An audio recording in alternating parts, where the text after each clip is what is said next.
viendo el tema del fiscal Chavarría. Adelante. La permanente forman parte de ambas comisiones. Así es que no sé qué les parece, congresista Mulder, tiene la palabra. De acuerdo, presidente. Tratar de hacer las cosas lo más rápido posible, porque tengo la impresión de que ya casi todos los parlamentarios han tomado una posición al respecto. Simplemente señalar lo siguiente, presidente, que vulnera un poco nuestra condición de parlamentarios. Hay una declaración del congresista Juan Cheput, publicada en el diario La República, que dice lo siguiente: todos los que blinden hoy serán comprendidos en investigaciones fiscales. Y señala que una vez que dejemos de ser parlamentarios el año 21, se nos comprenderá en la acusación que hay de organización criminal a los parlamentarios que supuestamente blinden, porque ese es el término, ¿no? Blindar, no sé, siempre se utiliza ese término.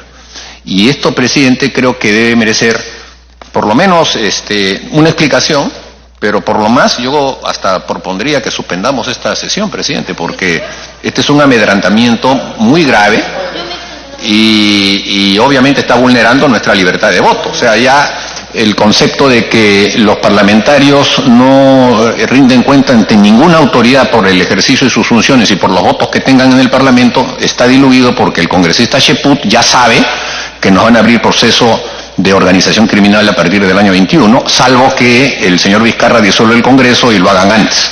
Entonces, yo ya no voy a poder votar libremente, presidente. O sea, de acuerdo a mi criterio de conciencia, ya no. Porque ahora sí ya tengo una espada encima y evidentemente quién va a votar en esas circunstancias. Entonces me parece sumamente grave, presidente. Yo creo que deberíamos suspender la sesión y pedir que la Comisión de Constitución debata este tema de si es posible que los parlamentarios ya no tengamos la libertad de poder votar de manera clara y contundente de acuerdo a nuestra conciencia. Congresista Cheput, por alusión. Sí, presidente, es una lástima que estén buscando pues 5 pies al gato para tratar de desprestigiar esta sesión, o sea, inclusive querer suspenderla. Acá no se puede tomar en cuenta una declaración que en primer lugar es descontextualizada, en segundo lugar no tiene nada que ver con la posición del suscrito, sino de que simplemente es una cuestión que está saliendo en diversos medios de comunicación. Entonces, que a partir de allí se pretenda ejercer un tipo de presión sobre esta comisión es desvirtuar completamente el asunto, y la verdad es que es una maniobra que se cae por sí misma. Yo sugeriría, señor presidente, que continuemos con el debate y en todo caso, si esa es una situación que le preocupa al señor Mulder, que haga la denuncia respectiva y que se maneje por otro trámite, pero de ninguna manera llevar al extremo de suspender esta reunión cuando simplemente estamos en presencia de un tema mucho más grande, mucho más amplio, que es el que tiene que ver con la lucha contra la corrupción y el procesamiento de 2 fiscales. No tiene que ver una cosa con la otra. Congresista Beteta. Gracias, presidente. Yo esperaba otra respuesta que pueda ir en el sentido democrático del congresista Cheput. No es que nadie quiere frustrar. Una muestra de ello es de que estamos aquí presentes. Estamos desde las 9 de la mañana acudiendo a la comisión permanente para escuchar los descargos y debatir. Sin embargo, presidente, yo sí debo hacer una denuncia pública y pediré las garantías respectivas por esta amenaza, y no solamente por lo dicho, sino también vemos transparencia, la relación de congresistas de la Comisión Permanente que tiene la responsabilidad de decidir sobre la acusación constitucional a los fiscales supremos Pedro Chavarría y Tomás Gálvez, presuntos integrantes de los cuellos blancos del puerto. Y salen la relación de los nombres y también han generado movilizaciones en las calles. Y digo esto, si hay un atentado contra la integridad personal de quien hable y de otros colegas congresistas, señor presidente, quiero dejar la denuncia pública y responsabilizar a los miembros de transparencia por no saber respetar un derecho democrático, que todos podemos tomar una posición sobre determinados temas. Yo no he venido acá a responder intereses de ONGs. Yo me debo a mis electores, me debo a la representación, me debo a este reglamento y me debo a la Constitución. Y por eso, señor presidente, creo es momento de hacer estas denuncias, que existe, sí existe una organización criminal para amedrentarnos, porque esto viene articulado. ONGs vienen algunos integrantes del Ministerio Público, Poder Judicial, seguramente algunos medios, qué sé yo, señor presidente, para hacer este tipo de campañas. Nunca he visto de esta manera que integrantes de la misma comisión o congresistas delegados puedan amedrentar de esta naturaleza para tomar una decisión tal o cual sea para una posición de una votación. Yo creo que debemos de ser respetuosos, al margen de que podamos estar de acuerdo o no con las apreciaciones que puedan tener válidamente los colegas congresistas, pero de ninguna manera llegar a este tipo de amedrentamiento, acoso constante que vemos, porque aquellos que no pensamos igual o no recibimos líneas de algunas ONGs que quieren que vamos en ese sentido. Yo por eso, señor presidente, dejo constancia de lo que viene ocurriendo y sin embargo, les digo desde aquí, esos amedrentamientos a mí no me asustan. Tengo la valentía de poder enfrentar y si por eso tiene que correr sangre y perder la vida, no tengo miedo. Gracias, presidente. Vamos a dar inicio al debate del informe sobre las denuncias constitucionales 243, 248, 270, 285 y 288 presentadas contra el fiscal supremo Pedro Chávarri Vallejos y el fiscal supremo Tomás Aladino Gálvez Villegas. Se abre el debate. Congresista Becerril tiene la palabra.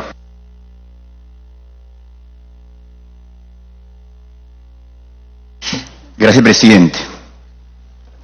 La decisión que va a tomar el día de hoy esta comisión permanente es una decisión muy importante y va a marcar finalmente no solamente la vida profesional, sino también la vida en sí misma de dos fiscales supremos. Uno de ellos, el fiscal supremo Pedro Chávarri, que ha sido completamente vapuleado, comenzando por IDL, que tenían filtradas todas las noticias respecto a lo que ellos querían dar cuenta, y luego a los medios de comunicación. Nunca, creo que en la historia republicana, los medios de comunicación se han, digamos, unido y ha habido ese nivel de linchamiento a una persona. ¿Cuántos primeras planas ha habido respecto a este tema? Meses tras meses tras meses. ¿Por qué ese ensañamiento? Habría que ver qué hay detrás de todo esto. ¿A quién finalmente le asustaba que el señor Pedro Chávarri continúe como fiscal de la nación? Porque acá, esto, póngase a pensar, y lo digo con total transparencia. El 2015 ya se tomó el acuerdo para que el señor Pedro Chávarri sea el próximo fiscal de la nación después del fiscal Pablo Sánchez. Y eso fue un acuerdo incluso plasmado en un documento. Cuando se va a elegirlo, lo proponen y es elegido por aclamación. ¿Qué pasó de ahí para que en pocos días cambie y venga toda esta vorágine de ataques al señor fiscal de la nación? ¿Quién articuló todo esto? Eso hay que tenerlo bien en cuenta. ¿Quién está detrás de todo esto y por qué? Yo creo que el exfiscal de la nación, Pedro Chávarri, tiene conocimientos de temas de corrupción y cual también manifestó que se tiene que investigar, y esa es la razón finalmente por lo que ha sido tan vapuleado, y hasta ahora ese odio que hay hacia él, cada colega congresista le pone una denuncia tras otra, tras otra, tras otra. Ensañamiento total. Pero quiero acá manifestar lo siguiente. Cuando hay una acusación constitucional, esto se divide en un juicio político y un antejuicio político. En el tema del antejuicio político, finalmente debe terminar, y el antejuicio político es por delitos de función. Y eso tiene que terminar finalmente, si sigue su camino, no se archiva, en una resolución acusatoria que va al Ministerio Público. Pero en el caso del juicio político, ahí es muy grande la responsabilidad del Congreso, porque ahí nosotros no derivamos la responsabilidad de sancionar, como en el caso del antejuicio político. Acá, en el juicio político, el Congreso finalmente es el que evalúa y finalmente es el que sanciona, con suspensión, inhabilitación. O sea, incluso hay resoluciones del Tribunal Constitucional que manifiestan que para el juicio político no solamente debemos evaluar indicios, tiene que haber pruebas contundentes para poder tomar una decisión. Y a ese respecto del del juicio político, presidente, permítame leer que para que exista esto, tiene que haber una clara tipificación. Tiempo adicional. Hemos fijado 4 minutos por participante con tiempos adicionales. Tiempo adicional.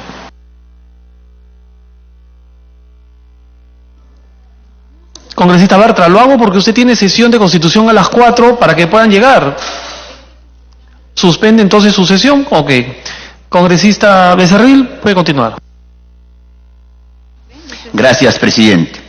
Entonces, acá es que no está tipificado qué se considera como infracción a la Constitución. Esa responsabilidad política por infracción a la Constitución, porque si bien es cierto, esa infracción se sanciona por motivos netamente o estrictamente políticos, también debe ser en aplicación del principio de interdicción de la arbitrariedad, o sea, no permitir la arbitrariedad. En esa línea de pensamiento, Bernales Ballesteros destaca que la Constitución de 1993, la que está vigente, no menciona nada al respecto, ni existe una relación de hechos que puedan ser calificados como infracciones constitucionales. El expresidente Valentín Paniagua también concluye afirmando que mientras no se tipifique los casos de infracción a la Constitución, no procede el juicio político, y no procede porque lo impide la falta de tipicidad y taxatividad.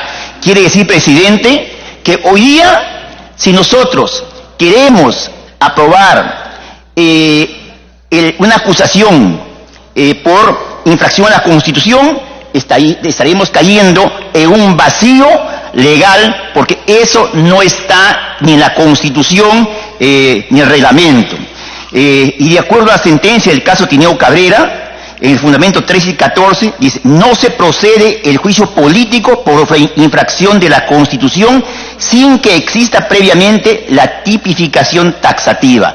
¿En qué momento, en qué parte de la Constitución, díganme ustedes, está tipificado taxativamente las causales de infracción a la Constitución? No existe. Y como no existe, entonces vamos nosotros a inventar lo que se nos ocurre como sanción por infracción a la Constitución. No existe, y si no existe tipicidad y taxatividad, no se puede tomar decisiones. La falta de tipicidad y taxatividad de las infracciones constitucionales convierte al juicio político en uno arbitrario, por lo que en aplicación del principio de interdicción de la arbitrariedad, en tanto no se tipifique taxativamente por el propio Congreso, no procede la acusación o juicio político por infracción. ¿Quién lo dice? Héctor dice: no, lo dice el Tribunal Constitucional. Ojo, el Tribunal Constitucional. Y para terminar, presidente, respecto ya al antejuicio político, hay una serie de errores que se han cometido. En primer lugar, en el caso de Tomás Gálvez, inicialmente se ordena archivar todas las investigaciones en su contra. Luego, por una cuestión previa, se acuerda finalmente abrir investigación, pero eso no ha constituido, no se ha puesto ninguna prueba, no hay un debate claro sobre las pruebas en la mesa para acusarlo. Por eso creo que nuestro colega Juan Cheput, el delegado, en ese caso, él seguramente al ver que no hay pruebas en su informe, es lo que él ha estudiado y lo que él ha presentado. No puede ser posible, presidente y colegas congresistas, que el delegado que investigue el tema, que tiene a su cargo todo, digamos, la carga de buscar las pruebas, qué sé yo, y finalmente hacer su informe, sea desautorizado por una cuestión previa que finalmente no tiene ningún sustento legal, no hay pruebas. Y yo creo que eso no es serio.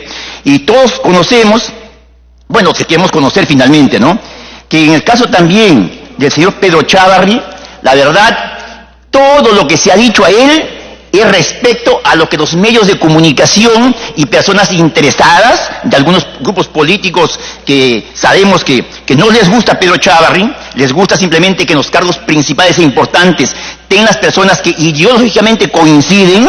Entonces han hecho una alegoría, han comenzado a elucubrar cosas que no tienen correlación con lo que está tipificado en el Código Penal.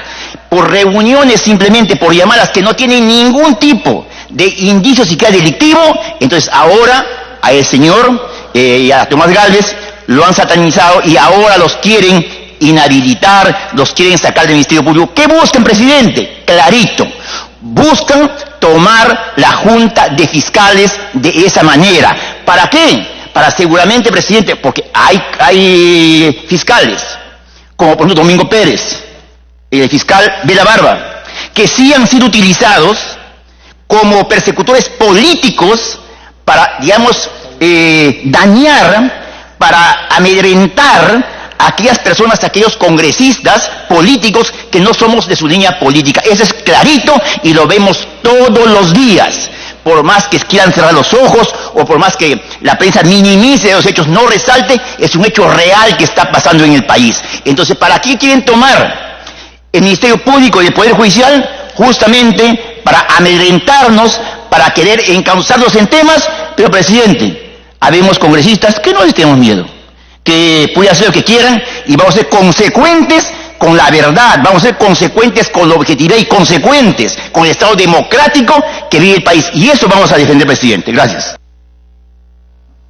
Como habrán podido ver, ya se eliminó entonces el acuerdo de fijar un tiempo, así que ahora la participación es libre, salvo en las interrupciones. Congresista Mulder tiene la palabra.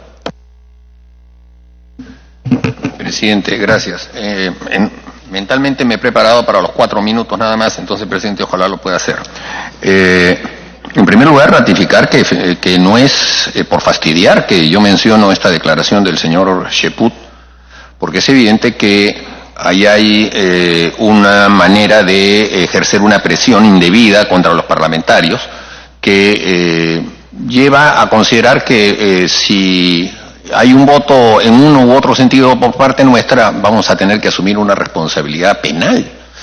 Y eso, presidente, es sumamente grave. Créame que en todos los años que yo tengo en el Parlamento, siempre he votado con absoluta libertad en todo tipo de temas. Yo muchas veces he presidido incluso la Comisión de Acusaciones Constitucionales, he sido el ponente, pero una amenaza como esa jamás la había recibido.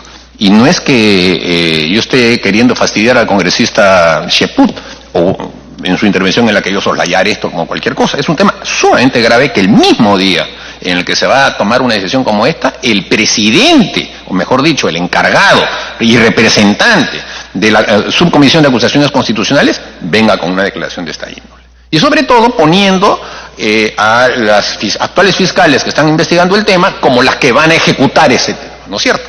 Entonces esto parece un tema periodístico, pero no lo es, presidente. Es un tema de amedrentamiento. Y ahora se me hace mucho más dificultoso el voto, porque créame que yo, en lo que se refiere al caso del señor Chávarri, sí tenía una duda y iba a votar a favor de que, por lo menos en lo que se refiere a un punto no aclarado de su vinculación con miembros del Consejo Nacional de la Magistratura, que está establecido en la página 45 del informe, yo tenía el criterio de que sí, debía, en todo caso, profundizarse una investigación ya en el ámbito judicial, en ese extremo. Los demás extremos me parece que no están sostenidos, pero en el extremo que implicaba la posibilidad de que pudiera haberse visto favorecido por una nota en algún momento, no está suficientemente aclarado. Y es más, o sea, el informe dice que no existe y ni se advierte de los actuados un medio probatorio que sustente la versión que él da. Entonces, en función de eso, yo iba a votar marcando una reserva específica en este tema. Sin embargo, ahora ya va a quedar que lo estoy haciendo porque tengo miedo de que me metan preso el 28 de julio del año 2021, o estoy haciéndolo porque mi conciencia me lo dicta. Nadie lo sabrá, pues, ¿no es cierto? O sea, ya estoy con la espada de Damocles y todos los congresistas que tengan un voto al revés van a tener esa situación. Si me piden una interrupción, yo se la concedo. Congresista Cheput, la interrupción. Gracias, presidente. Insiste el congresista Mulder en tratar de descalificar el informe o los argumentos que se plantean en el informe sobre la base de una declaración periodística que no tiene nada que ver con lo que se está discutiendo en estos momentos, que tiene que ver con dos fiscales de la Nación. Como señalé hace un instante, señor presidente, se hicieron comentarios respecto a diversos comentarios que están haciendo, diversas declaraciones que se están haciendo en los medios, en las redes sociales. O sea, no tiene nada que ver con amedrentamiento ni con una amenaza directa al congresista Mulder. Que si él quiere utilizar ese tipo de calificación o ese tipo de noticia periodística como excusa para justificar su voto, en buena hora que lo haga, pero que no intente generar él sí una amenaza sobre el resto de personas sobre la base de algo inexistente para que de esa manera se condicione el voto. O sea, él me critica a mí porque estoy amedrentando y sin embargo él utiliza los mismos argumentos para amedrentar. Entonces, Segunda interrupción. solamente para terminar, señor presidente, yo considero de que acá nos tenemos que limitar a tratar este informe porque yo no veo ningún tipo de amenaza ni cosa por el estilo. Segunda interrupción, congresista Atimborgo. Gracias, presidente. Yo solamente quiero dar lectura a esto. No están viendo la implicancia de sus actos. Supongamos que ellos hoy votan por el blindaje de X persona, lo protegen y continúan las investigaciones de las fiscales Rocío Sánchez y Sandra Castro a cargo de los cuellos blancos de Puerto y determinar que había culpabilidad, pero no se los puedo juzgar. En el 2021, todos los que blinden serán comprendidos en investigaciones fiscales por ser cómplices o por protección real a una organización criminal. Quiero que me explique esto, presidente. Muchas gracias, congresista Mulder. Congresista Mulder, puede continuar. Bueno, presidente, y la declaración continúa con ese tenor. Cheput señaló que dichos legisladores podrían ser acusados en el futuro como cómplices de una organización criminal por proteger a uno de los grupos.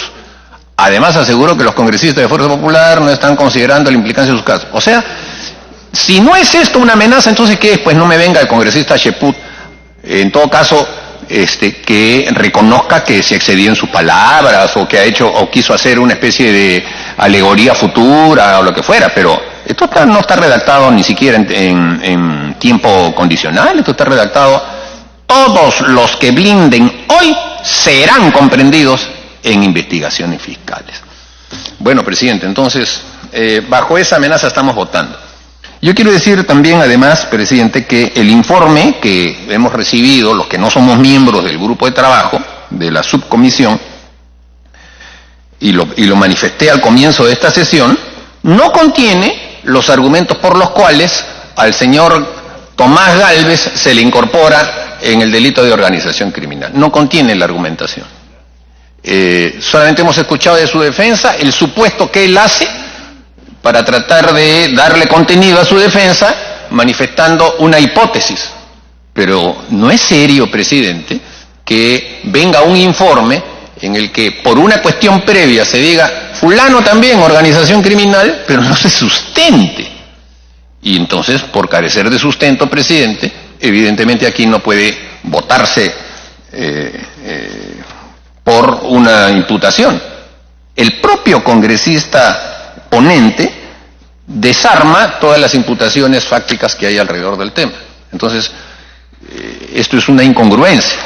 Si en el informe aparece que el ponente señala que no hay actos delictivos por parte del señor Gálvez y después se debate esto en la subcomisión y la subcomisión modifica y dice sí, hay que acusarlo, tendría que haberse agregado el supuesto fáctico que se le imputa, el delito que está establecido en el Código Penal escrito, o la infracción constitucional que corresponda.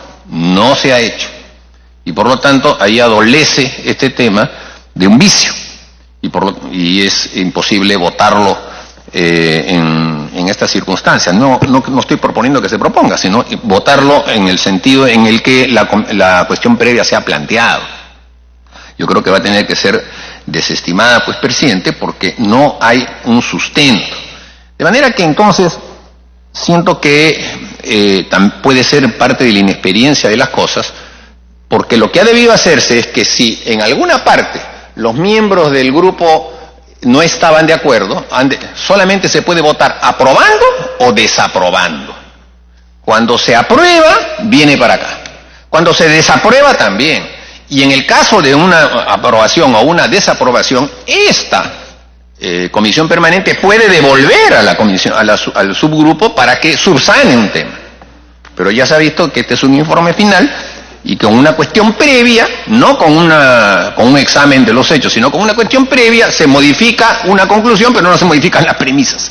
Entonces ahí este informe ya es una mesa que tiene 3 patas y no 4. La última pata se le salió completamente.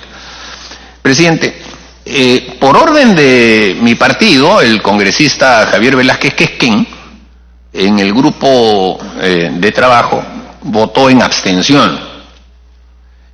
Yo, obviamente, como militante del partido, también he recibido la misma directiva de parte de mi partido. Pero, evidentemente, las circunstancias frente a una amenaza como esta ya distorsionan y cambian las cosas, ¿no es cierto? Así que voy a reflexionar mi voto, pero es evidente, presidente, que ya las circunstancias en las que uno va a reflexionar no van a ser en función de los hechos que se han dilucidado, sino en función de si nos enmarrocan el 29 de julio del año 21. Porque el señor Cheput así lo ha dicho. Y él no es cualquier congresista en esta mesa, él es el ponente. Y al ser el ponente se convierte sus versiones en una versión oficial. Y obviamente la van a tomar en cuenta, pues, los fiscales, porque se dice que es una declaración periodística, pero si casi todas las pruebas están hechas basadas en recortes de periódicos, casi todo. Entonces, ahora las versiones periodísticas son palabra santa. Y más aún si viene del eminentísimo presidente del grupo de trabajo que nos ha traído este informe, presidente, y que evidentemente nos pone en una situación bastante complicada. Congresista Aramayo tiene la palabra. Gracias, presidente. Buenas tardes con todos. El artículo 93 de la Constitución Política del Estado dice: los congresistas representan a la nación. No están sujetos a mandato imperativo ni interpelación. No son responsables ante la autoridad ni órgano jurisdiccional alguno por las opiniones y votos que emiten en el ejercicio de sus funciones. Tranquilícese, congresista Mulder. No pueden ser tampoco procesados ni presos sin previa autorización del Congreso o la Comisión Permanente, desde que son elegidos hasta un mes después de haber cesado en sus funciones, excepto en delito flagrante, y continúa el artículo 93. Corresponde, presidente, que usted haga una precisión respecto al fuero, porque hoy, en medio de un debate importante, en el que no solamente ONGs, sino hay cierta presión mediática, partidaria, gremial, se anuncian marchas en contra del Congreso, tenemos que expedir un voto. Y tenemos el artículo 93 que dice que tenemos ciertas garantías para proceder. ¿Cómo procedemos en este momento y nos manifestamos? Nos pronunciamos a través de nuestro voto. Yo lamento y considero, con todo el afecto que le tengo al congresista Cheput a través suyo, es una afirmación no solamente inoportuna, sino desafortunada. Porque necesitamos tener autonomía de lo que estamos votando. Yo tengo algunos temas de fondo a los que voy a pasar de inmediato. Se dice, por ejemplo, en las recomendaciones que tenemos a la vista, en la página foliada 87 respecto a la comisión de los delitos. En el punto 4.2, en atención a la naturaleza y función que desempeña el Ministerio Público en el sistema democrático, no es saludable, y está emitiendo una opinión respecto al fiscal Chávarri, entre sus miembros jerárquicamente superiores a los demás se encuentra un fiscal supremo que ha dado muestras claras de no compartir el espíritu constitucionalmente de lucha anticorrupción en uno de los casos más emblemáticos para nuestro país, como es el caso Lava Jato. Este solo párrafo se da en atención a la decisión del fiscal de la Nación, que en ese momento ejercía el fiscal Chávarri, de remover a 2 fiscales. La pregunta es, ¿tenía facultades para tal cometido el fiscal de la Nación? Porque si no estaría infringiendo.